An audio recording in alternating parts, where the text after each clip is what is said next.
Hi guys, welcome back to my YouTube channel में आपका स्वागत है। कैसे हो गाइस? गुड मॉर्निंग, श्री शिवाय नमस्तुभ्यम।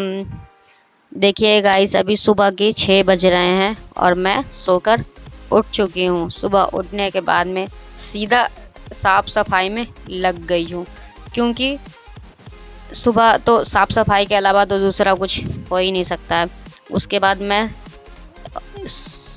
पूरे घर में झाड़ू लगाई और झाड़ू लगाने के बाद में मैं फिर बाहर भी झाड़ू लगाई, क्योंकि हमारा गली है ना, उसमें सब अपने अपने दरवाजे पे झाड़ू लगा देता है और फिर हमारे इधर ही कर देते हैं पड़ोस वाले जो हैं। फिर हम पूरे बाहर में साफ सफाई करी। उसके बाद मैं पोछा लगाने के लिए आ गई पूरा घर में। फिर मैं पोछा लगा ली। पोछा ओछा लगाने के बाद में, और मेरा इतने देर में ना, जब मैं पोछा लगा रही थी ना, तो मेरा बाबू भी उठ के आ गया था। फिर मैं उसको थोड़े बहुत देर उसको फ़ोन दे दी देखने के लिए। मैंने बोला थोड़ा बहुत देर देख लो क्योंकि फ़ोन। उसके बाद मैं उसको थोड़े बहुत देर के लिए फ़ोन दे दी। फिर वो बैठ के आराम से फ़ोन देख रहा था। मैं जब तक अपना काम इधर सारा निपटा रही थी काम। फिर मैंने पोछा लगा लिया। पोछा लगाने के बाद में मैं फिर बेडशीट चेंज कर ली। मैं बोली बेडशीट चेंज कर लूँगी ना तो सही रहेगा, क्योंकि पता है फिर बार बार नहीं हो, बच्चे गंदे कर देते हैं, बहुत ज़्यादा गंदे कर देते हैं बेडशीट। और छोटे बच्चे घर में तो पता है रोज़ ही चेंज करना पड़ता है, इसलिए फिर मैं पूरा बेडशीट चेंज करने के बाद में मैं चली गई नहाने के लिए। फिर नहा कर आई। फिर मैं पूजा करी। पूजा करने के बाद में इधर मैं खाना की तैयारी कर रही थी। और पता है आज थोड़ा मतलब मन वैसा ही है, थोड़ा टेंशलाइज में, क्योंकि बच्चे का तबीयत सही नहीं है ना। बाबू मेरा बाहर खेल रहा था कल, और उसको किसी ने आँख में उंगली डाल दिया है, और आँख में उंगली डालने के कारण उसको पूरा आँख लाल हो गया है। अब मैं इसको डॉक्टर के पास लेकर जाऊंगी। अब किसने मारा है नहीं मारा, मैंने तो देखा ही नहीं है कि इसको चोट लगा है कि किसी ने मारा है, पर वो बता रहा है इशारे में, बोल नहीं पाता है, अभी बहुत छोटा है। वो बता रहा है कि मम्मा चोट, बस इसी तरीके से वो बार बार बताया जा रहा है। फिर मैं आज उसको जाऊंगी, दवाई लेके लाऊंगी इस बाबू को। फिर मैं उसके बाद में मैं इसको, जब तक ये फ़ोन देख रहा था, मैं नहाने के लिए चली गई। जब तक फिर नहा कर आई, फिर पूजा करी।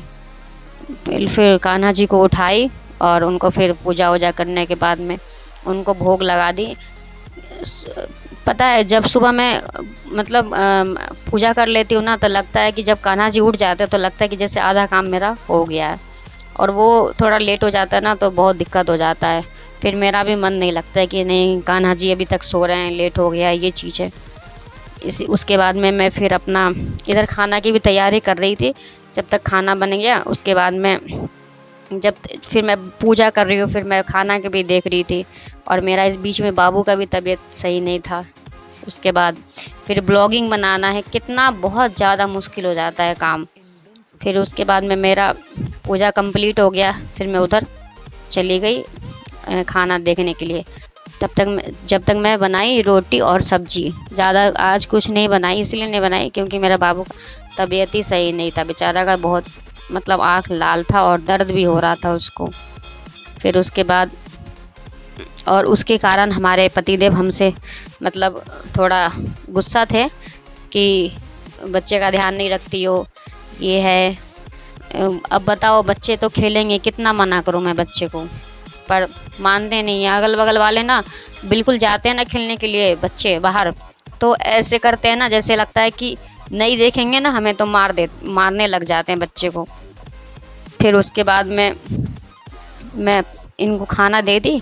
जब तक ये खाना खा रहे थे उसी चीज़ को लेके गुस्सा थे, तो वो हमारे व्लॉग में भी नहीं आए।